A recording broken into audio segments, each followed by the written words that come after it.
that's a lot. And I finished it all. Finally. Hello everyone, welcome to yet another video and welcome to a kind of different one. I mean it's about books, so how much different can it be? But today's video is dedicated to the ACOTAR series and to the ACOTAR series only because I finally finished it. I actually finished the last book maybe like 2 weeks ago. I'm very excited to finally be making this video talking about every single book in the series. I'm just trying to see.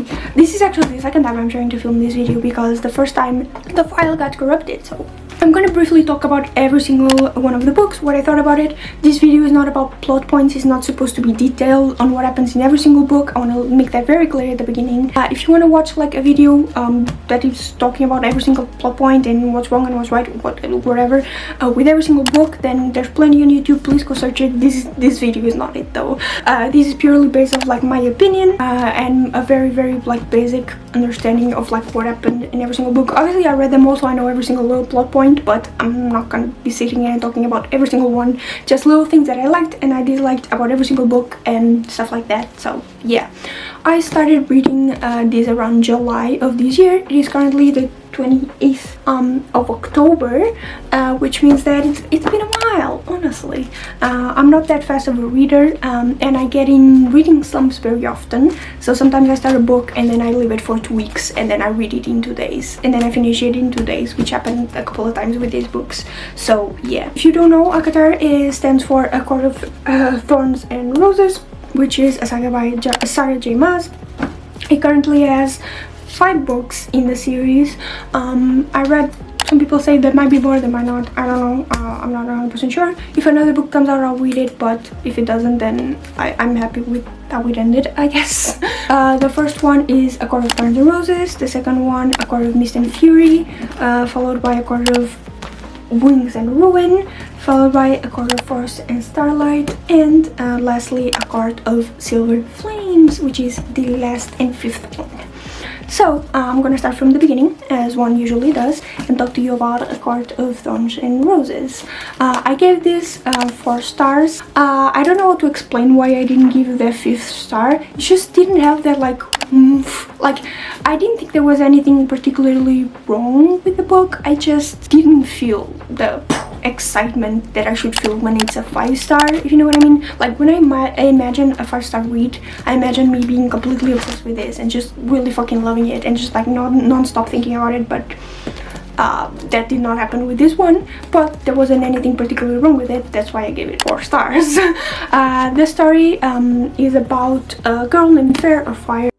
I'm gonna be calling her Fair to my comfort, so I apologize if that bothers you, but yeah, it's about a girl named Fair. She lives in a family with 2 other sisters and her dad. They're very poor. They live in a very small cabin. They were once rich, but now they're poor. So Fair is the only one in the family who goes to provide for them, so she goes into the woods and hunts to bring them food, and then she uses like the pebbles, I guess, to sell to gain the money.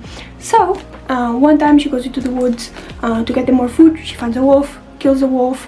There's also magical creatures in this universe, so she kills a wolf, and then the people where the wolf belongs come and get her to repay the debt. She killed one of their own, so now either she dies herself or she goes and lives at this court with this High Lord to repay her debt. She accepts going in and repaying her debt, but in reality there was no debt at all.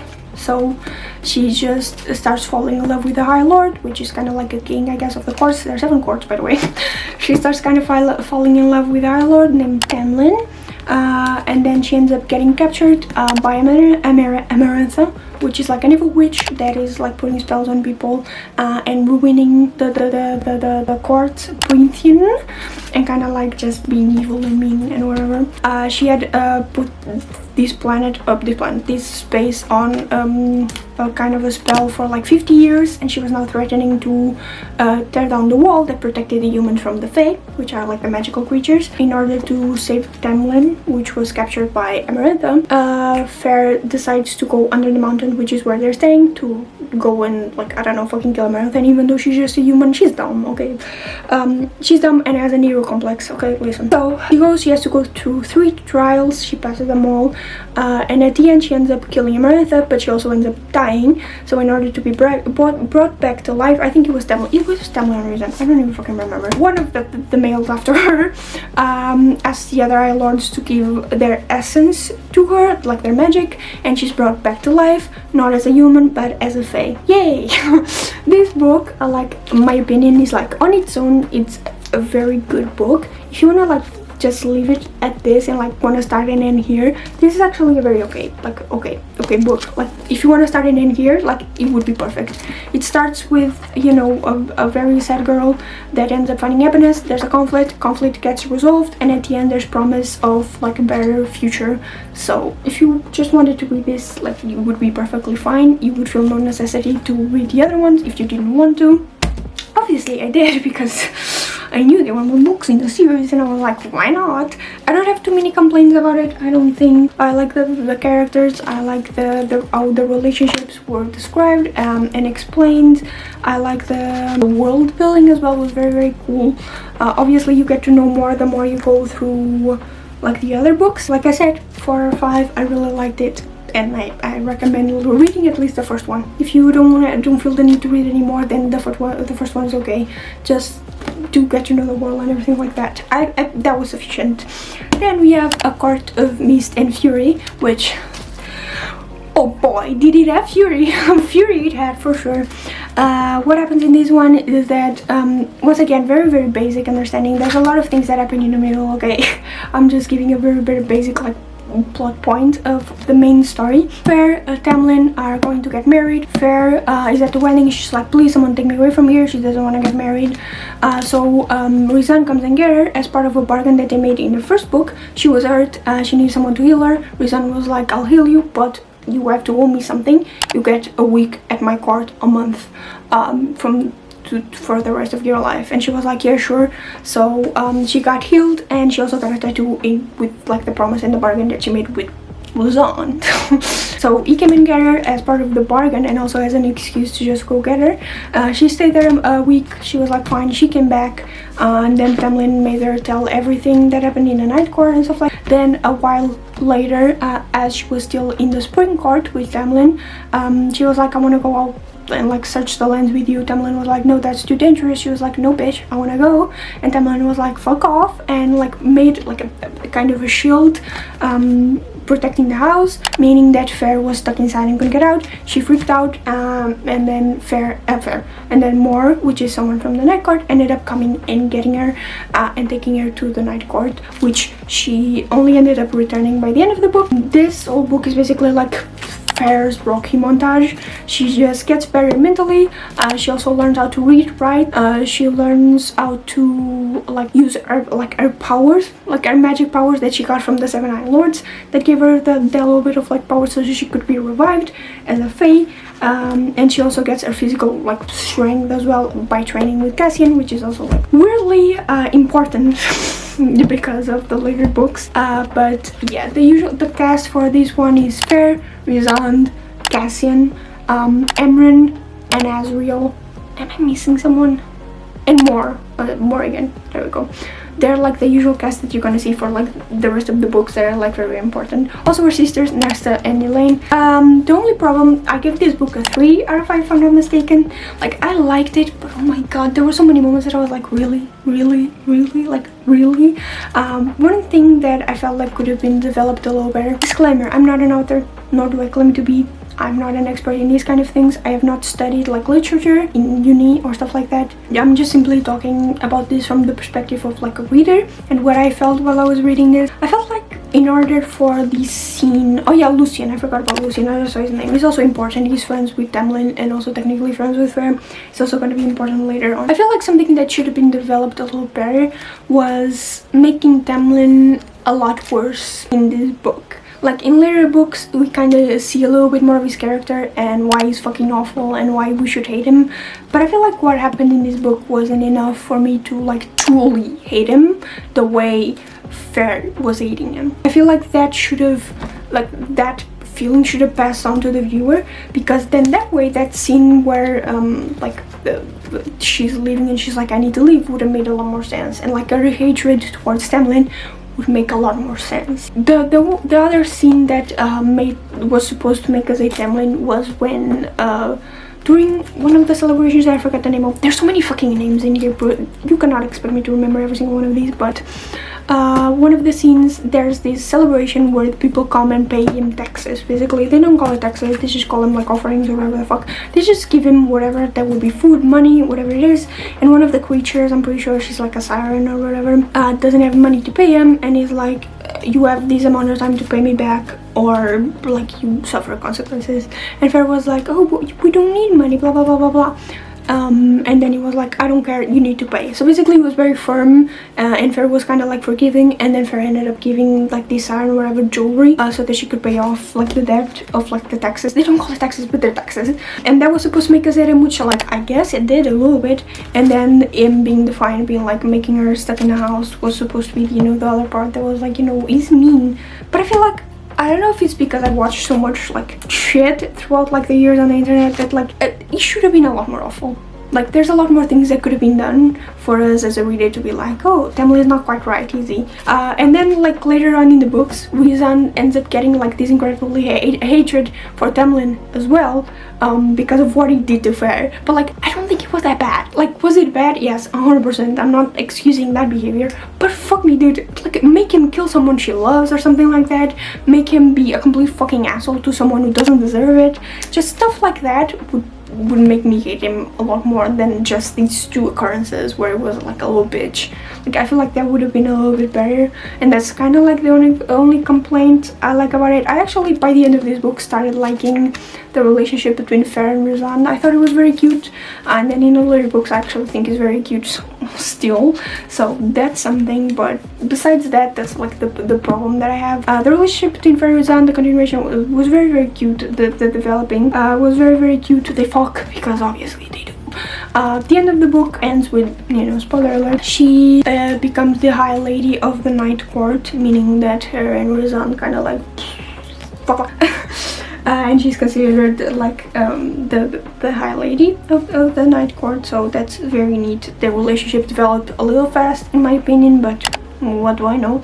Like I said, I'm gonna give it a solid 3 out of 5. Then we have A Court of Wings and Ruin, which is also a 3 out of 5. This book, I had so many hopes. I was like, it was very promising, because in the end she was like, I'm gonna go into the Spring Court hidden as the High Lady of the Night Court, and they have no fucking clue. And then this book, the plot is that Fer goes back into the Spring Court as, like I said, the hidden High Lady of the Night Court, and her plan is to break Tamlin's court from the inside. Fuck him up, basically. Make him distrust Tamlin enough that they wouldn't protect him. The end of the book is a war between the King of Ironburn, and then the end of the war, they all survive, because why wouldn't they? They're the main characters. That was like the bad thing about this book. There's actually two bad things about this book. First of all, her idea of ruining things from the inside. I thought that she was gonna be truly like fucking evil. Like, I thought she was gonna come in there and make everyone believe that fucking Tamlin beats her up, or that Tamlin is like this huge humongous asshole, which he is. I thought that she was gonna make Tamlin look like a fucking idiot for ever siding with the Iron people, which he does. But that never comes. That truly never comes. The way what she did to like make people believe he was like an asshole was to make the centaurs, which are a part of his like terrain, and like they kind of like help protecting the terrain, was siding with the centaurs instead of siding with Tamlin, and then also making Yanthe, which is like one of his like friends, look like a fucking idiot, and also make the Iron people look like they were evil. And that apparently was enough to fuck up the kingdom. Another point that I didn't like about this book was the war. At the end, they go into war, Iron people against all the courts, almost all the courts together, united to defend the Fae and the people and the humans. The war ends way too cleanly. Like, I understand that there were casualties, but the casualties weren't people that mattered, except for one, which was Fer's and Nessa and Elaine's dad. So what happened was, in this book, it kept being referenced that he was like away on business and he wasn't like coming back. And in this book they also mentioned it a lot of times that he was just away like doing business and that he hasn't returned yet. So that kept being referenced, so I was like, for sure that's important. What ended up happening is that for like 90% of this book the dad is not present. For 90% or maybe like 100% of this book the dad is not present. The dad is barely present here, so that's neat as well. What happens is that by the end of the book, when the war is happening, they don't have that many people on their side against Iron, and then they see Fair's dad coming with 3 ships full of soldiers from the human lands to help out with the war. The 3 ships are named after his 3 daughters, and that's supposed to be his redemption arc. Even though he's away and he wasn't that great of a dad, he still went and gathered people to help out with the war, including went to get one of the human queens who was cursed. I know there's a lot, but I'm not gonna explain every single plot point, I'm so sorry. Just pretend like you understand what the fuck is going on. Went to get one of the human queens to help out as well. And what happened is that he came back. He had this redemption arc of like, even though I looked like I wasn't present, I was actually trying to help you all. And then he fucking dies. The Iron King finds out about him, slits his throat, and then he dies. That was it. That was it. That was the presence of the dad. The only person that actually dies has 0 fucking impact because he was away for like this other fucking book as well. So like to me, he had 0 impact. I was like, oh yeah, he died, that's sad. And then I just will continue to read. Like I didn't give a shit that he died. I was just like, he's dead, for sure he's dead. But I didn't fucking care, and that shouldn't have happened. I should have cared that he died because he was the only fucking important person that are like on the side of like the good ones that died. So there should have been an impact. That annoyed me to no end when I realized that the death, this was supposed to be the death that like really impacted me. I cried more when one of the fucking creatures, like I cried more, no, I actually cried when one of the fucking creatures died, which is like the Surya. It was like super fucking sad, and like I actually like cried when the creature died, and then when the dad died I was just like, oh yeah, that's bad. And then I continued on reading. What happened during like every single bad effect, I guess almost every single bad effect that had on the people during the war had on the people, on the main characters, was resolved almost instantly. I did not enjoy at all. Like Cassian was badly hurt, but then he was promptly healed with no actual scars from it, which was brilliant. And then I'm pretty sure Azriel was a little hurt as well, promptly healed as well, obviously. And then Emran, she was kind of like a death card, I'm pretty sure. So once she was released on them, she would kill all the people that she wanted. But the bad thing about it was then she would come back without her power again, and she also wouldn't have her memories back. Like she wouldn't be able to remember all the friends that she made along the way. She wouldn't be able to remember Fair and Cassian and Azriel and like all the people that were her friends. She wouldn't be able to remember them at all. But still she tricked Fair into casting a spell that would release her and then kill the Iron commanders. So like the Iron King was killed by either Nessa or Elena, I don't fucking remember. She was killed by one of them, and then the only thing missing was killing the people. So Fair was tricked into releasing Emran. Emran fucking killed everyone, killed all the soldiers on Iron's side. And then that was supposed to be a big emotional moment because she was giving up all the memories that she made with her friends in order to, you know, fucking save her friends. So that was supposed to be neat, and I actually thought there was a very good like ending to like her story, I guess. Like it was very, very neat. I was ready to cry. And then Fair and Rizan got together because the cauldron broke, and the cauldron is directly connected to the earth, and so when the cauldron breaks, the earth is kind of like crumbling apart, crumbling as well. So they need to save the cauldron in order to save the earth. So Fair and Rizan put their hands on the fucking cauldron. Fair imagined the cauldron getting back together, and the cauldron slowly was getting back together. And then she looks to the side and fucking Rizan clocks out dead. You know, their mates. Which, like, if you read any like ABO fanfic, it's exactly that. Like, one mate hurts, the other one hurts, and obviously she doesn't want to see him dead. She fucking loves him, so she's like, you can't be hurt. So she immediately calls out the other Eye Lords, and he's like, do to him what you did to me when I fucking died right now. And she's like, I don't think it's gonna work because of like the powers or whatever. She's like, I don't give a shit, do it right now. And he obviously comes back alive.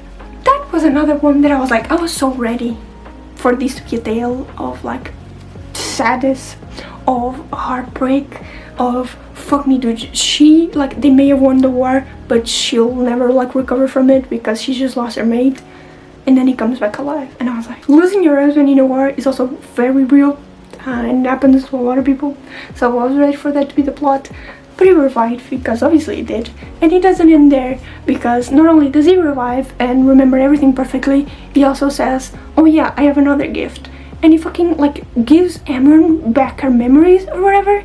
So when she like comes back, she's like, oh yeah, I remember all of you, everything's fine. No one was hurt. Of the main characters, no one was hurt. Psychologically traumatized, for sure, but they were completely fine physically. None of the main characters died, except for the dad. They didn't even fucking matter. I get not wanting to kill your characters because you want some sort of connection to them, but like, it's a war. One of them should have died. Like, would I be sad? Yes, but I guess that's the point of the war, right? I don't think anyone's going over from the war with a fucking smile on their face, unless it's the person that caused the war in the first place. But yeah, I give this book a 3 out of 5. That ending like fucked me up. Not in a good way, so much that I was so bummed about it. I was like, oh my god. Then we have Court of Frost and Starlight. As you can tell, it's a very small book compared to the rest of the big boys we just saw. But still, it was a pretty okay book. I would give it like a 4 out of 10. A 4 out of 5. I'm so sorry. A 4 out of 5. Is it even considered a novella? I don't even know what the fuck this is considered, but it's a bunch of like short chapters from the perspective of different people, which we barely got in the other books, but these ones are from all different types of people's perspective. They're from mainly like all the main characters, Fair, Razan, Cassian. I'm pretty sure there's some from Azriel, some from Amron, so we got like that side of them, I guess. It's in this book that we learn that Nesta has been having a hard time coping with everything, so she's been drinking and like fucking and stuff like that. So this is the beginning of like the plot for this book. But basically, Court of Frost and Starlight is set during the solstice. I think that's what it's called, the celebration of the solstice, which is basically Christmas. They give gifts to each other, and they eat food and they drink a lot, so it's very cute. It was very cute for some moments. I really enjoyed this. It's very much like, even though there are some issues, it was very fluffy. And I enjoy that. I'm not complaining about that. Anything that's like themed Christmas and like with fluff, I very much enjoy. You get like a little glimpse into Fair and Ruth's relationship and like how much pride he got and how cute they are together and how much they really want to fucking have a baby. That's very cute. I really like it. And then, like I said, we get a glimpse into Nesta's story and like whatever she's been doing and how she's been coping, which is not well. You get a little bit of like the perspective of like the relationships between the people as well. I think it's a very cute book. It's very small as well, so I read it fairly quickly. I think I might have gotten into a reading slump in the middle of this book, but I ended up finishing it anyway. It also gets you a little bit in on the celebration. That's cute. I mean, it's straight up just Christmas, just with a different name, but you know, I'll take it.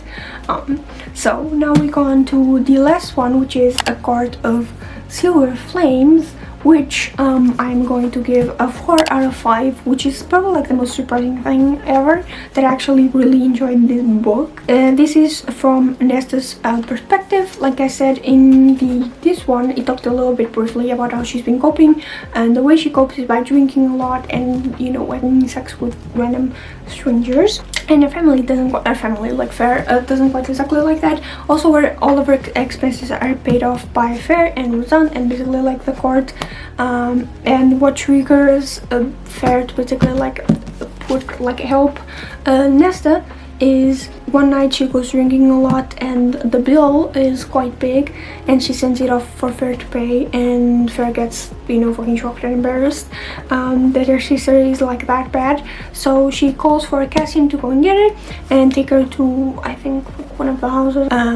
They take her to the house and they tell her basically an ultimatum, which is you have to train 2 hours with Cassian every single day and then go work in one of the libraries, which is kind of like a sanctuary for like people who were hurt and like abused basically by the Hybrid people. They work there and work there all afternoon, or you get thrown back into the human lands all on your own with nothing.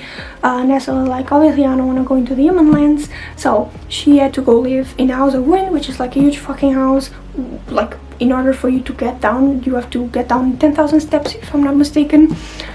So they said no one's gonna take you down to the city, so if you want to go drink and stuff like that, you have to walk those 10,000 steps. And that's the whole book, is the progress of her becoming like better with herself and like not being a bitch to people around her, and getting better at like training, like physical fights and stuff like that, and also just getting stronger mentally and physically by the end of the book, which is like, I hated that this part was given to us from the perspective of Nesta. Like, I understand, but Riz and Fair have a baby which was born through a lot of complications, because apparently Fair had Illyrian wings while she was mating with Brazan, and when she got pregnant, so the baby also had wings, and so she doesn't have the womb or the cervix or whatever the fuck they said to be able to, wide enough to be able to give birth to a baby with wings. So she's probably going to die during labor, alongside the baby, who's also gonna probably die. So they're like trying to resolve that issue, was also trying to stop one of the human queens, Brylin, I think that's her name. I could be completely wrong, like I said, too many names. To stop the human queen from like fucking like invading. I don't even know what the fuck her resolve was, but whatever. They're trying to stop her, as well as, you know, trying to save Fair and the baby, and also Razan, because apparently Fair and Razan made a promise to each other that whenever one dies, the other one dies as well. In the end, spoiler alert, the baby gets out fine. That's truly like the only thing that mattered, was the baby in this story. I was like, Nesta gets fine as well, and she ends up, you know, setting a resolve and like telling her sister I love you, when she's like, Fair is about to give birth prematurely and she's losing a lot of blood, and then with like some of the magical objects that she's fine while she's trying to, you know, defeat the queen, which she ends up doing, obviously. She ends up first of all confessing to Cassian that she loves him and that they love each other, they're mates as well. And then she also comes back to find Fair losing a lot of blood, giving birth. So she puts on the three magical objects, and she's like, she promises the cauldron that she'll give back like her power, or she gives back. Oh yeah, they're Fae. Did I ever tell you guys that? Nesta and Elaine were made Fae as well. Just so you guys know, because it's important to this part. They end up, she tells the cauldron that she'll give back what she took from it, as long as Fair gets to live and doesn't die, and as long as the baby doesn't get to die either. So that happens. Fair ends up recuperating all of the blood, and the baby like gets into like a normal baby instead of being like a 5-month-old baby. I think it was like a 10 months, if I'm not mistaken, old baby. The baby was completely fine. Fair was completely fine, Resent was completely fine, and then the book ends with them going to visit their father's grave, like the three sisters going to visit their father's grave, with like the baby and everything. And yeah, I really fucking like this book. I was very satisfied by the end. When I finished it, I was like, this was okay, I liked it. It was once again not like an insane read that I was like, oh my god, I can't believe this happened, but I really liked it, and I really liked the ending as well. I'm kind of tempted to reread it, especially like with a baby. I like pregnancy plots only when it's in an already healthy relationship. I don't like the pregnancy plot when it's like two people having issues and then suddenly, oh my god, she vomits the next morning. They're like, oh fuck, we have to get rid of the baby now. Not like that, I don't like it. But when it's in a already loving relationship and they're like, they were trying for a baby and then they actually got the baby and then she was actually able to survive, I'm like, ah, that's so cute. And like the baby's called Nyx, he's very adorable as well. So I like it. I really like this book. So yeah, this was it. I know I missed a lot of plot points from the books. Like I said, the point was not for me to talk about the plot points. The point was for me to talk about what I liked, what I disliked, and to finally brag about the fact that I finished this, which it took so long. But I'm very happy with this and the fact that I finished them all. I read them all. I'm just happy. Overall, it was a very nice experience. I enjoyed reading it. I think the universe is quite neat. It's not anything that I haven't seen before particularly, or at least I don't think it is, but it was still interesting enough to make me, you know, be interested in it, and I really like the characters as well. The Ruzan definitely grew on me a lot, and I don't know when's the next time I'm even gonna start reading a series like this that's this big, but I just recently finished Vicious. I finished it yesterday actually. I'm filming a vlog about it, so don't you worry. I finished Vicious. I'm probably gonna start Vengeance maybe in like 2 days. I don't know, man. I don't know. and I really liked fishes as well. I've just been in a kick of liking books. This was the video. I hope you guys liked it. It's a bit of a doozy for me, but ever since I started reading the series, I kind of wanted to finish it and like at the idea to make a kind of video like this where I talked about a little bit about like every single book in just like one video, instead of having to go through all the vlogs and search for the parts where I talk about the specific book. So I'm very happy with it, and yeah, I hope you guys enjoy this video as well. You can follow me on my social media. You can have a go check out my coffee, or you can go and support me if you want to. If you don't want to, then that's fine. If you don't want to or can't do, then that's fine. And yeah, you can also go check out my spam Instagram, where I just spam shit on there. I just use those stories to talk about like anything and everything that I wouldn't on my main one. So if you want to check that out, you're more than welcome to. And yeah, I hope you guys enjoyed this video, and I'll see you guys the next time you decide to watch another one of my videos. Bye bye.